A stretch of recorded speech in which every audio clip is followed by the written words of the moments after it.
दोस्तों नमस्कार। जानकारी की डोज में एक बार आप सभी लोगों का हृदय से अभिनंदन। अगर आप चैनल पर नए हैं तो आप प्लीज़ इसे लाइक कीजिए, शेयर कीजिए, सब्सक्राइब कीजिए। तो किसी भाई ने कमेंट सेक्शन में बताया था कि आपने आरसी इंश्योरेंस फिटनेस के बारे में वीडियो तो बना ली है, लेकिन अब आप हमें परमिट के बारे में एक वीडियोज़ बना के दिखाओ। तो दोस्तों आपका फिर से स्वागत है हमारे यूट्यूब चैनल हेलो गढ़वाल में। और आज मैं आपको संपूर्ण जानकारी देने वाला हूँ। फिटनेस परमिट की तो पहले ही हो चुकी थी, आज की जो हमारी जो जानकारी है वो स्पेशल परमिट के ऊपर होने वाली है।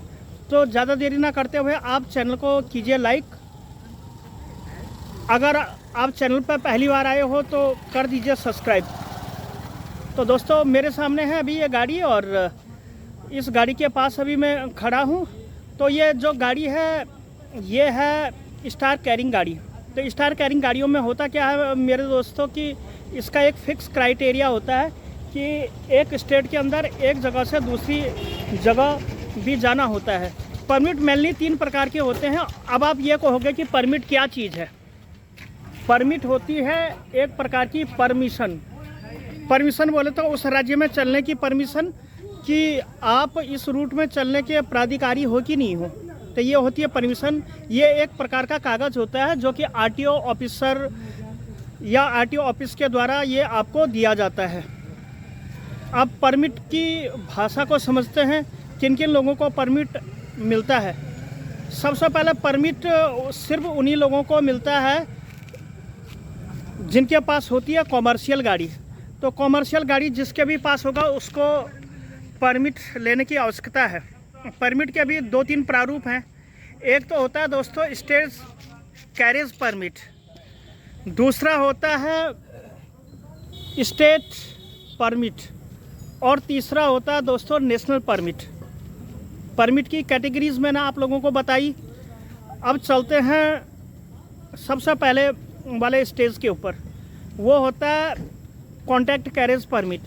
बाय द वे हमारी गाड़ी किसी पर्टिकुलर जगह चल रही है, तो उस पर्टिकुलर जगह में चलने के लिए कैरेज परमिट होता यह है कि अगर आप किसी कंपनी या किसी संस्था या किसी स्पेशल व्यक्ति विशेष के द्वारा दी गई एसेट्स में जुड़ना चाहते हैं तो वहाँ पे आपका काम आएगा स्टेट कैरेज परमिट।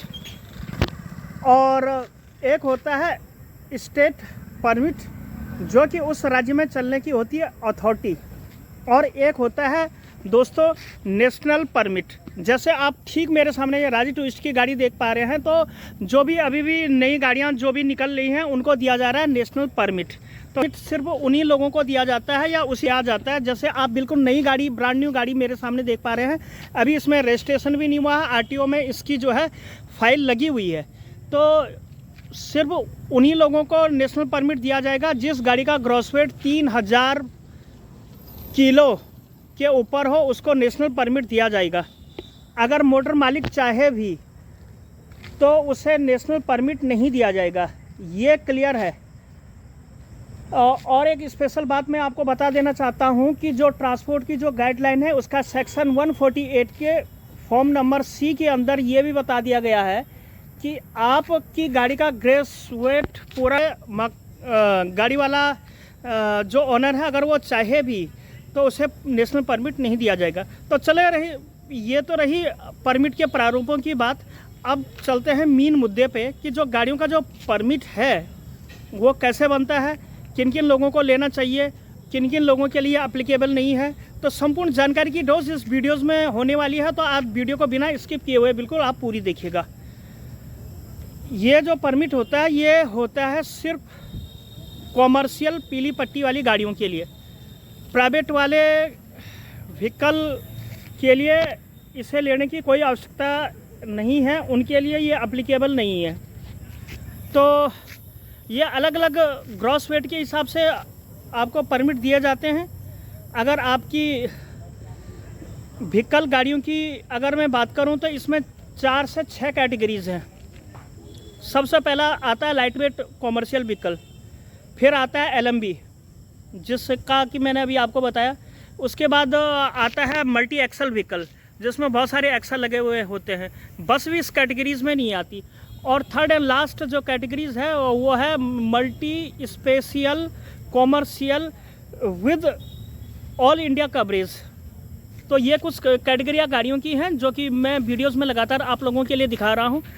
परमिट आप कैसे बनवा सकते हैं और कहाँ से ये प्राप्त होता है। जब दोस्तों आप नई गाड़ी देख पा रहे हैं, जब इनका रजिस्ट्रेशन हो जाता है, आपको आरसी मिल जाता है, आपके पास इंश्योरेंस होता है, फिटनेस इसका हुआ रहता है, आरटीओ दफ्तर फाइनेंशियल सपोर्ट टीम के पास जब आप जाते हो ना, तो वहाँ से जब आपको फिटनेस मिलता है, अगली फाइल जो लगेगी हमारी, वो अगली फाइल हमारी लगेगी परमिट के लिए। तो आरटीओ दफ्तर में सबसे पहले RC, insurance, fitness, permit, tax, इन सब को क्लियर करते हुए पॉल्यूशन भी बना लीजिए, ड्राइविंग लाइसेंस भी लगा लीजिए। जो वहाँ पास करने जा रहा है उसका भी जो है आप एक आईडी, तो इस सब से लेके अगर आप वहाँ पे जाओगे तो आपको जो है परमिट के लिए अप्लाई करना होगा। परमिट की आपको फ़ीस भरनी होगी और उसके बाद वहाँ पे आप अप्लाई कर दो।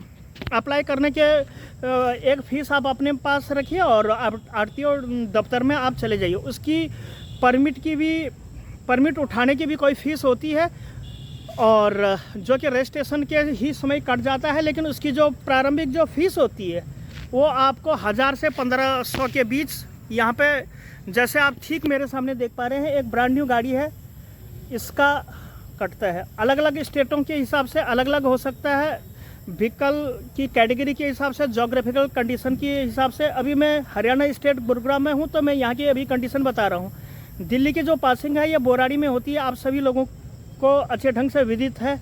वहाँ भी काफ़ी अच्छे और काफ़ी सुंदर तरीके से कार्यक्रम चलता रहता है। तो उसके बाद 15 से 20 दिन के बाद आपको परमिट मिल जाता है। अब परमिट के क्या फ़ायदे हैं, ये भी बहुत अच्छा सवाल मैं आप लोगों के सामने पूछ रहा हूँ। क्यों ज़रूरी है परमिट? जब आप अपनी गाड़ी को लेकर किसी भीड़ भाड़ वाले इलाके में या एक से दूसरे शहर में जाते हो, तो वहाँ आपको पड़ती है परमिट की आवश्यकता। अगर आपके पास परमिट नहीं है तो आपको वहाँ जाना ही नहीं चाहिए। कोई पुलिस वाले हैं या आरटीओ अफसर हैं या कोई उड़न दस्ता है, तो वो आपको रोक लेगा और आपको गाड़ी के बारे में, परमिट के बारे में पूछेगा, जो कि आपके पास है नहीं, तो आप क्या दिखाओगे? तो इसमें आप पे चार्जेस भी लग सकते हैं, भारी जुर्माने से भी बच सकते हैं, और जो भी पॉकेट जो भी खर्चे होते हैं छोटे मोटे जो भी छोड़ देते हैं थोड़ा सा, आप तो जानते हैं कि देश के क्या हालत है, तो उनसे भी आप बच सकते हैं। साथ के साथ अगर आपकी गाड़ी किसी अदर स्टेट में चली गई, तो इसके लिए आपके पास होना चाहिए नेशनल परमिट। नेशनल परमिट अगर आपने उठा रखा है, तो अभी एक रूल आया है कि 3-4 महीने की न जाने 50 से 60 हज़ार रुपये की फ़ीस www.परिवहन.gov.in की गेट परमिट डिटेल में आप जाएंगे, गाड़ी नंबर डालेंगे, रजिस्टर्ड मोबाइल नंबर पे OTP आएगा और भी वहाँ से आप अप्लाई कर सकते हैं। आप वहाँ से उसके फ़ायदे और नुकसान भी देख पा रहे होंगे, तो आपको तो पता ही है। और बाकी ढेर सारी बातें, और मेरा भी प्रमुख रूप से आप लोगों को जानकारी देना ही है। आप लोगों ने भी पिछली वीडियोस में काफ़ी प्यार दिया, काफ़ी सम्मान दिया, तो परमिट के ऊपर भी वीडियो लेके आया हूँ। तो परमिट का प्रमुख रूप से यही कार्यक्रम होता है कि परमिशन ये एक प्रकार की होती है, और दूसरे स्टेट में अगर आप जाओगे तो आपको नेशनल परमिट लेने की बहुत ज़्यादा आवश्यकता है। अगर आप दूसरे स्टेट में गए और आपके पास परमिट नहीं है, तो आप वहाँ पे फंस सकते हो बुरी तरीके से। आपकी गाड़ी यहाँ तक कि आरटीओ ऑफिसर या उसके प्राधिकारी के द्वारा सीज भी की जा सकती है। ये लिखा हुआ है मोटर व्हीकल नियमावली के सेक्शन, अभी तो उतना ध्यान तो नहीं आ रहा, लेकिन कुछ ऐसा है। ये भी एक नियम है। गाड़ी के होते हैं 100 नियम, 36 प्रकार के नखरे होते हैं गाड़ी वालों के। तो उसमें परमिट के बारे में तो यही था आज का स्पेशल वीडियो। और अगर आप वहाँ पे नहीं दिखाते हैं तो आपको चालान भी हो सकता है। तो बहुत ज़्यादा ज़रूरी है कि आप सतर्क रहें, और जो भी ये नेशनल परमिट है या स्टेट परमिट है या कॉन्ट्रैक्ट कैरेज परमिट है, अपनी गाड़ियों के साथ एक फ़ाइल बना लें जिसमें आरसी हो, इंश्योरेंस है, फिटनेस हो, परमिट हो, टैक्स हो, पॉल्यूशन हो, ड्राइविंग लाइसेंस की 1-2 कॉपीज़ हों। और अगर आप ये कैरी नहीं कर सकते हो तो आजकल बहुत अच्छा नियम बना हुआ है कि आप डिजी लॉकर का इस्तेमाल करें और वहाँ पे अपने समस्त डॉक्यूमेंटों को रखें। और नेशनल लोगों ने उठा लिया हो तो आप जो है अदर स्टेट का टैक्स भी ज़रूर भरें। अगर आप नहीं भरेंगे तो आप पे पेनल्टीज़ लगेंगे, कहीं पुलिस वाले या आरटीओ का उड़न दस्ता आपको परेशान कर सकता है और आपकी गाड़ी सीज भी हो सकती है। आई होप कि आज की वीडियो पसंद आई होगी। अगर आज की वीडियो आप लोगों को पसंद आई है तो चैनल को कर दीजिए सब्सक्राइब। मैं मिलता हूँ सुखदेव सिंह ऐसी इन्फॉर्मेटिव किसी अनदर नेक्स्ट वीडियो में। तब तक के लिए नमस्कार, प्रणाम, जय Shri Ram and take care. तो अपने गाड़ियों का समय पे टैक्स भरें, सारे डॉक्यूमेंटों को रिन्यू कराएं और मोटर व्हीकल नियमावली का आप बिल्कुल रूप से ध्यान रखें। जैसा आप ठीक मेरे सामने देख पा रहे हैं, इसमें रिफ्लेक्टर भी लगे हुए हैं।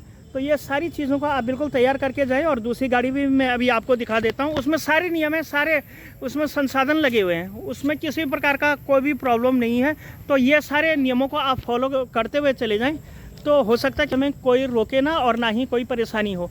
तो जैसे आप ये गाड़ी देख पा रहे हैं, तो इसमें देखो हाई सिक्योरिटी नंबर प्लेट भी लगी हुई है। आगे जो ये सफ़ेद रेडियम वाली पट्टी भी लगी हुई है। आगे जो है एक तिकोना भी बना हुआ है, ये भी बहुत ज़्यादा ज़रूरी है। गाड़ी के सारे डॉक्यूमेंट कंप्लीट होते हैं। और जो ये पीली पट्टी जो लगी हुई है, ये भी बहुत ज़्यादा ज़रूरी है। तो आज की वीडियो आप लोगों को पसंद आई होगी। अगर आज की वीडियो आप लोगों को पसंद आई है तो इसे लाइक कीजिए, शेयर कीजिए, सब्सक्राइब कीजिए। और मैं कल लेके आऊँगा किसी अनदर व्हीकल मोटर के किसी और अध्याय को लेके। तब तक के लिए नमस्कार, प्रणाम, जय Shri Ram. Thanks a lot.